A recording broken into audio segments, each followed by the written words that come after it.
ادھر آؤ جی،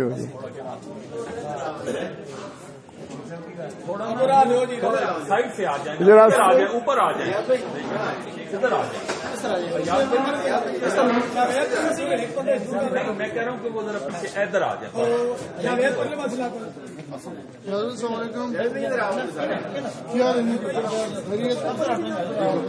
اسد خان کی حال خیر ہے؟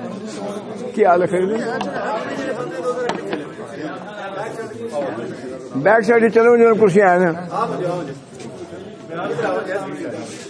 بھائی آئے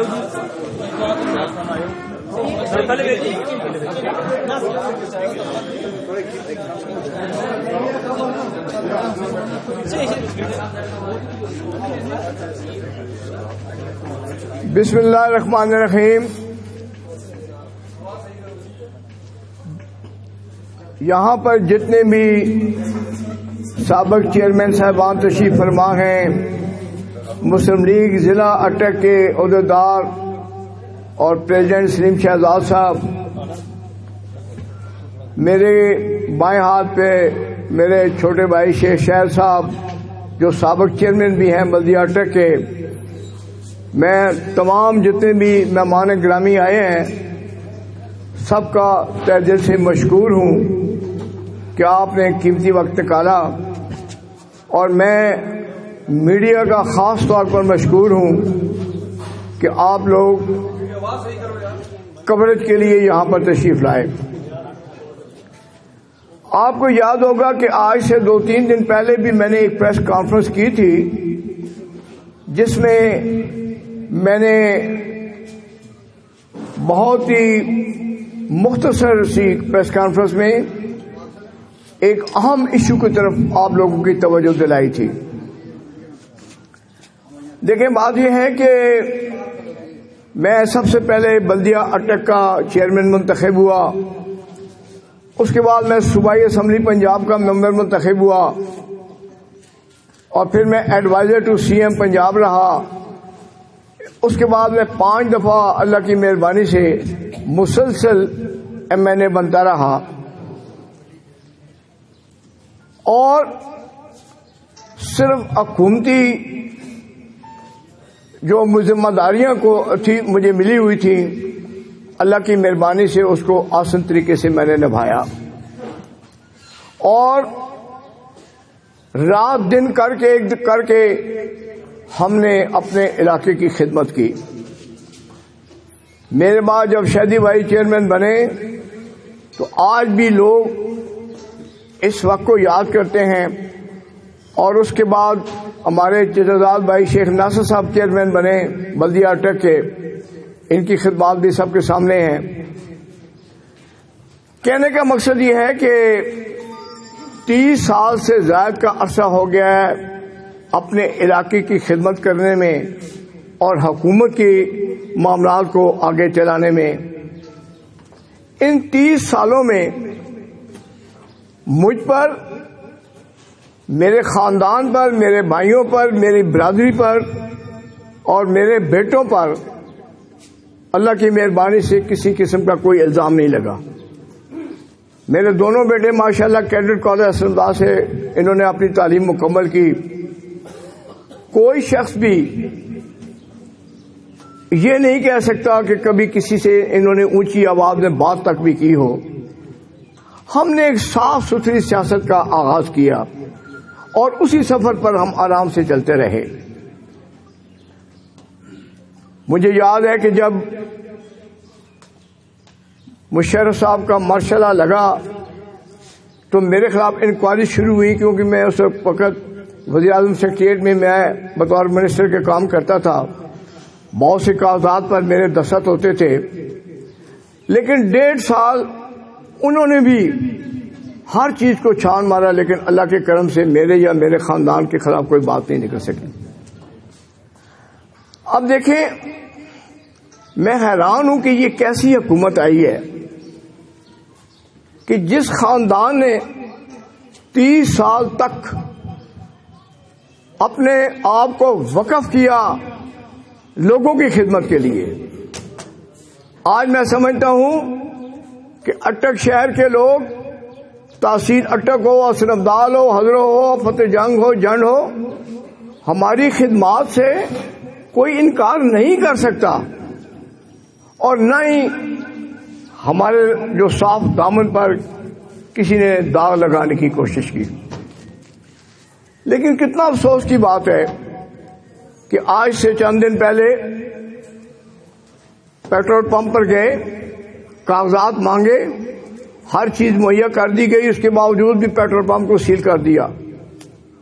وہاں پر ساتھ بینک کی ایک عمارت تھی ہماری، اس کو بھی خالی کروا کر اس کو بھی جو ہے وہ تباہ برباد کر دیا۔ پھر دوسرے دن یہاں پر یہ ڈاکٹر اسلم مروت صاحب کے ساتھ ہی ہماری 4 دکانیں تھیں جو پرانی تھیں۔ تقریباً 1.5 سال پہلے میں نے بلدیہ کو درخواست دی کہ اس کے درمیان سے دیواریں نکال کر میں ایک ہال بنانا چاہتا ہوں، ایک نیچے ایک اوپر۔ ہم نے نقشہ پیش کیا، 4,60,000 روپیہ ہم سے فیس مانگی گئی جو ہم نے ادا کر دی۔ اس کے بعد ایڈمنسٹریٹر نے وہ نقشہ پاس کیا، نقشے پر بھی اور ان کے لیٹر پر بھی ان کے دستخط موجود ہیں۔ دیکھیں، یا تو میں نے شیخ ناصر صاحب کے دور میں یہ نقشہ پاس کرایا ہوتا تو ہم پر بات آ سکتی تھی کہ پولیٹیکل دور ان کا اپنا تھا، اور بابا نقشہ اس وقت پاس کرایا جب آپ کی گورنمنٹ ہے۔ اور جب ہم جج صاحب کے سامنے گئے کو اپنا کیس لے کر، تو انہوں نے بھی ان کے وکلاء سے کہا کہ یہ نقشہ کس نے پاس کیا ہے؟ انہوں نے کہا جی ہم نے کیا ہے۔ تو انہوں نے کہا کہ نقشہ آپ نے خود پاس کیا ہے تو پھر ان کو گرانے کا کیا مقصد ہوا آپ کا؟ کہنے کا مقصد یہ ہے کہ یہ صرف یہاں ہی نہیں، پورے ملک کے اندر یہ انتقامی کارروائیاں جاری ہیں۔ صرف افسوس اس بات کا ہے، دیکھیں چلیں دنیا میں نقصان بھی ہوتے ہیں، اللہ تعالیٰ پورا بھی فرما دیتے ہیں، لیکن ہمارا تو نقصان جو ہوا سو ہوا۔ لیکن آپ یہ بتائیں کہ اس بلڈنگ کے اندر جو لوگ کام کر رہے تھے، جو اپنے کاروبار چلا رہے تھے، وہ بے روزگار ہو گئے، اس کا کون ذمہ دار ہوگا؟ کہنے کا مقصد یہ ہے کہ یہ روزانہ ٹی وی کے اوپر آ کر تجاوزات کے نام پر لوگوں کی بلڈنگیں گرائی جا رہی ہیں، لوگوں کے گھروں کو برباد کیا جا رہا ہے، مسمار کیا جا رہا ہے، دکانوں کو تباہ برباد کیا جا رہا ہے، کاروبار تو پہلے ہی تباہ ہو چکے ہیں سب لوگوں کے۔ تو میں یہ کہنا چاہتا ہوں حکومت سے کہ خدا را، ایک تو جب آپ اپنی ایڈمنسٹریشن کو یہ کام کرنے کے لیے کہتے ہیں تو یقین کریں وہ بھی آخر انسان ہے، وہ بھی سوچتے ہیں کہ ہم سے کیا کروایا جا رہا ہے۔ دیکھیں نا، ہماری 30 سالہ سیاست میں یہاں شہر کے دکانداروں کا پورا تحفظ کیا گیا، ان کا ہر قسم کا تحفظ کیا گیا، ریڑھی بانوں کا تحفظ کیا گیا۔ ہم نے کسی کی عزت کو اچھالنے کی کوشش نہیں کی، اور ہر چیز پر آپ کے ہم نے پہرے دیے۔ لیکن آج افسوس اس بات کا ہے کہ کم از کم اب کیا ہوا؟ عدالت کے سامنے جب پیٹرول پمپ کا کیس گیا، نیشنل ہائی وے اتھارٹی نے کہا جناب یہ نقشہ ہم نے پاس کیا ہے، زمین ہماری ہے، ہم نے لیز پر دی ہوئی ہے، اور باقاعدہ ہمیں سال کا پورا کرایہ مل رہا ہے۔ تو اسی وقت پھر عدالت کے سامنے انہوں نے کہا کہ جی ہم نے پمپ کو کھول دیا ہے۔ دیکھیں، کبھی کہتے ہیں کہ جناب آپ کا دبئی میں پلازا ہے، کبھی کہتے ہیں کہ آپ نے فرنٹ مین رکھے ہوئے ہیں۔ اور بابا میری کتنی بڑی انڈسٹریز ہیں کہ میں فرنٹ مین رکھوں؟ میں کوئی شوگر مل کا مالک تو نہیں کہ میں نے چینی بلیک کروانی ہے، میں کسی فلور مل کا مالک بھی نہیں کہ میں نے آٹا کو بلیک کروانا ہے۔ کہنے کا مقصد یہ ہے کہ یہ انتقامی کارروائیاں اب بند ہونی چاہیے۔ یہی توجہ جو لوگوں کو آپ پریشان کرنے پہ لگا کے بیٹھے ہوئے ہیں، یہی توجہ آپ عوام کی فلاح و بہبود پر صرف کریں۔ ابھی دیکھیں کہ کل ہی پھر جو ہے گیس مہنگی کر دی گئی، بجلی مہنگی کر دی گئی. تو کہنے کا مقصد یہ تھا کہ اب حکومت کو انتقامی کارروائیاں بند کر دینی چاہیے. ہمارے ساتھ جو ہوا سو ہوا. اب جس دن وہاں پر یہ ہمارے پلازا کو توڑ رہے تھے تو مجھے شہر سے بہت ٹیلی فون آئے، باہر سے آئے کہ جی ہم لوگوں کو لے کر پہنچتے ہیں. لیکن میں نے کہا کہ نہیں، ایسا نہ کریں، ہم قانونی راستہ اختیار کریں گے. اگر ہم نے توڑ پھوڑ ہم نے بھی شروع کر دی تو نقصان تو لوگوں کا ہوگا. لہذا میں نے ان لوگوں سے گزارش کی کہ آپ یہ کام بالکل نہ کریں اور ہم قانونی راستہ اختیار کریں گے. اور پھر ہم نے قانونی راستہ اختیار کیا اور قانون نے اللہ کی مہربانی سے ہمارے حق میں فیصلے دیے. اب دیکھیں یہ کتنے افسوس کی بات ہے کہ آپ اپنی جو آپ کی انتظامیہ ہے، جو کمشنرز ہیں، ڈی آئی جیز ہیں، ایس پی ڈی سیز ہیں، ان کو بیچاروں کو آپ مجبور کرتے ہیں. وہ کیا کریں؟ وہ تو ملازم ہے سرکاری، انہیں تو کرنا پڑتا ہے سب کچھ. لیکن آپ ان سے ایسے کام کیوں کرواتے ہیں؟ آخر بہت سے لوگ ایسے بھی موجود ہیں جو شاید یہ کام نہیں کرنا چاہتا جو ان سے کروایا جا رہا ہے، لیکن وہ ملازمت کے ہاتھوں مجبور ہیں. اب کل آپ نے تو 126 دن کا دھرنا دیا، آپ کو تو کسی نے نہیں پوچھا. اور اگر کل سرکاری ملازمین نے ایک جائز ڈیمانڈ کے لیے دھرنا دیا تنخواہیں بڑھانے کے متعلق، تو ان کے ساتھ جو سلوک کیا گیا، جس طریقے سے وہاں پر آنسو گیس پھینکی گئی، کیا یار یہ باتیں مناسب ہیں؟ یہ مناسب نہیں ہے. ان سے میں کہوں گا کہ اپنے رویوں کو تبدیل کرو. یہ رویے کسی قیمت پر بھی قابل قبول نہیں ہے. اور اس دن سے بچو جس دن اللہ تعالیٰ کی جو لاٹھی بے آواز ہے، وہ لاٹھی جب برسے گی تو پھر کچھ بھی نہیں بچے گا، جو آپ مرضی کر لیں. باقی میں نے ان سے کہا کہ پورے ہماری سیاسی دوران ہم نے کسی سے 1 روپیہ بھی لیا ہے، کوئی کرپشن کی ہے تو ہمارا حساب جو ہے وہ بشاک چوک فارم میں کریں. آپ وہاں پر آ کے چوک فارم میں سے ہم پہ سوال کریں، ہم آپ کو جواب دینے کے لیے تیار ہیں. لیکن یہ کام اب مزید نہ کریں، مزید روک دیں. انتقامی کارروائیاں کرنے سے آپ کو کچھ بھی ہی نہیں ملے گا. اس بجائے اس کے اب دیکھیں جس طرح کل وہاں پر چودھری تنویر صاحب کے پلازے ان کی مارکیٹ گرائی گئیں تو ان کا جو نقصان ہوا انہیں وہ تو برداشت کر لیں گے، لیکن جو ہزاروں لوگ کل وہاں بے روزگار ہو گئے وہ بیچارے کدھر جائیں گے؟ یہاں پر میرے دوستوں کو، ساتھیوں کو کہا جاتا ہے کہ تم بتاؤ کہ شیخ آفتاب کی چھپی جائیداد کہاں ہے. اور میں نے کہا یار چھپی جائیداد لے آؤ میرے سامنے، میں سب تمہارے نام کر دیتا ہوں. اور یہ بات میں میڈیا کے سامنے بھی کہتا ہوں کہ اگر ہماری کوئی چھپی جائیداد ہے تو آپ سامنے لے آئیں، ہم ساری کی ساری جائیداد آپ کے نام کر دیتے ہیں. لیکن خدا واسطہ ہے ہمارے سفید کپڑوں پہ داغ نہ لگائیں. ہاں اس گھر میں اللہ کی مہربانی سے 25 سال اقتدار رہا ہے، لیکن اس گھر سے لوگوں کو پیار ملا ہے، لوگوں کو سکون ملا ہے اور لوگوں کی خدمت کی گئی ہے.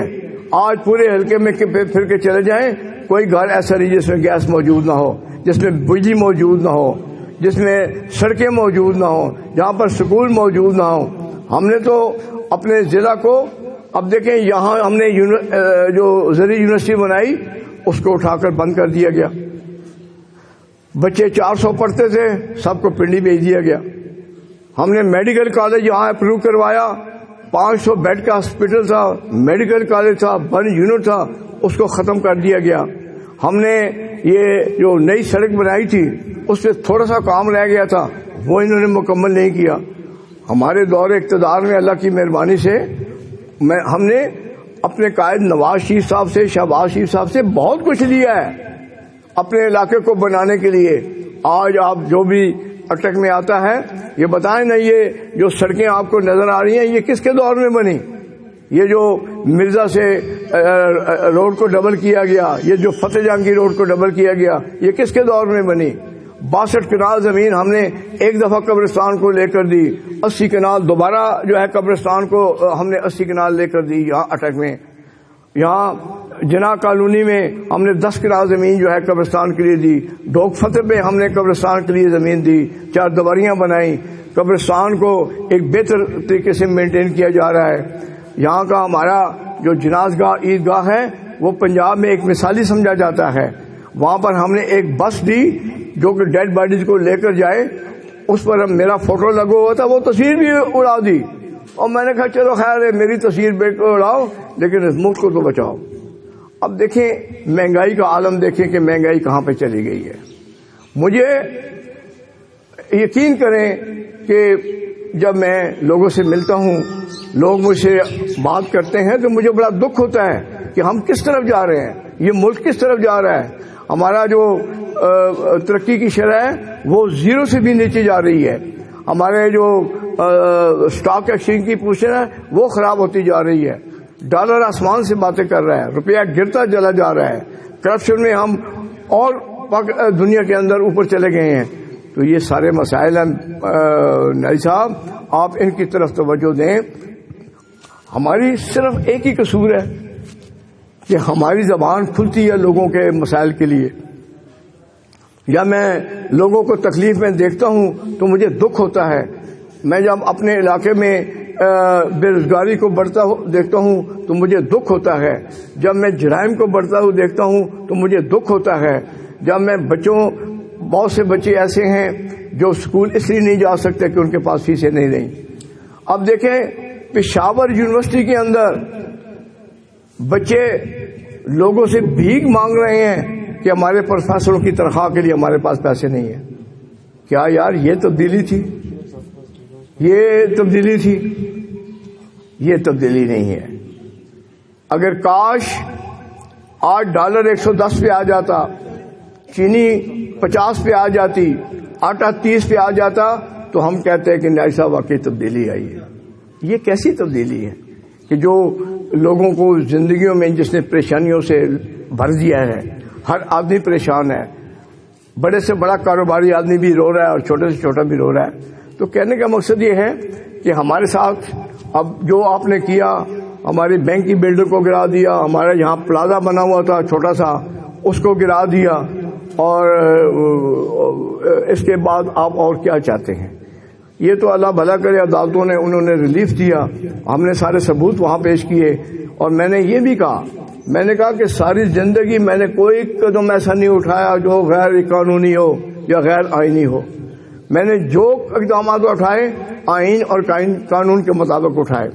اور پھر میں نے یہ بھی کہا کہ ہماری جو جائیداد ہے یہ ساری کی ساری میری سیاست سے آنے کی پہلی ہے, کوئی ایک ایسی ہو سکتا ہے جو بعد میں ہو. تو کہنے کا مقصد یہ ہے کہ میں نے یہ بھی کہا کہ ہمارے جائیداد, ہمارے کاروبار بالکل سامنے ہیں, انکم ٹیکس کے کاغذوں میں کلیئر ہے, ہر چیز کلیئر ہے. تو مہربانی کر کے اب ہماری عزت کو اور نہ اچھالیں. عزت ذلت تو اس پروردگار کے ہاتھ میں ہے. آپ نے تو ہماری عزت کو پامال کرنے کی کوشش کی, لیکن اللہ کا شکر ہے کہ ہماری عزت بچ گئی. اور یہ بھی اچھا ہوا کہ لوگوں کو سامنے ہر چیز آ گئی کہ ٹھیک کیا ہے اور غلط کیا ہے. تو میرے کہنے کا مقصد یہ ہے, اور میں یقین کریں مجھے بعض لوگ کہتے ہیں کہ جی اس میں کس کا قصور ہے. میں کہتا ہوں کسی کا کوئی قصور نہیں ہے, صرف حکومت پاکستان کا قصور ہے, حکومت پنجاب کا قصور ہے. اور دیکھیں یہ حکومتیں ہم بھی دیکھ کے آئے ہیں. اگر 25 سال جس گھر میں اقتدار رہا یہاں سے نکل گیا تو پھر یہ اقتدار آپ کے پاس بھی نہیں رہنا, اس نے بھی ایک دن نکل جانا ہے. اس لیے میں نے کہا کہ خدا را ہوش کے ناخن لیں, غریبوں کی طرف توجہ دیں. چینی بڑھتی ہے تو اس سے تو خاموشی ہے, کوئی مافیا نہیں ہے. آٹا غائب ہو جاتا ہے تو کوئی مافیا نہیں ہے. میڈیسن جو ہیں وہ غائب کر دی جاتی ہیں تو کوئی مافیا نہیں ہے. تو میں اس لیے کہوں گا نائی صاحب ہم حقائق بیان کرتے ہیں, حق کی بات کرتے ہیں. اس لیے میں آپ سے کہوں گا کہ مہربانی کریں اپنی یہ دیکھیں. ہمارے دور میں بھی چونکہ میرے کچھ ذمہ داریاں ایسی تھیں کہ ہر مہینے مجھے ڈویژن کے دورے کرنے پڑتے تھے. کمشنر صاحبان, ڈی آئی جی صاحبان, ایس پی اور ڈی سی کے ساتھ میٹنگ کرنی پڑتی تھی, لیکن ہم نے تو انہیں کبھی کسی غلط کام پہ مجبور نہیں کیا تھا. ہم تو ان کے ساتھ بیٹھ کے ان کے علاقے کے معاملات کو ڈسکس کرتے تھے، ان کو بہتر انداز میں چلانے کی کوشش کرتے تھے۔ آپ ایک اچھی خاصی انتظامیہ، ہماری ایک اچھی بیوروکریسی، اچھے پولیس کا نظام، اس کو بھی آپ نے برباد کر کے رکھ دیا ہے۔ اس لیے میں آپ سے کہوں گا کہ اب وقت نہیں، اور ان مشیروں سے اپنی جان چھڑائیں جو آپ کو اس قسم کے غلط مشورے دیتے ہیں، اور ان لوگوں کو سامنے لے کر آئیں جو آپ کو سیدھے راستے پہ چلا سکیں۔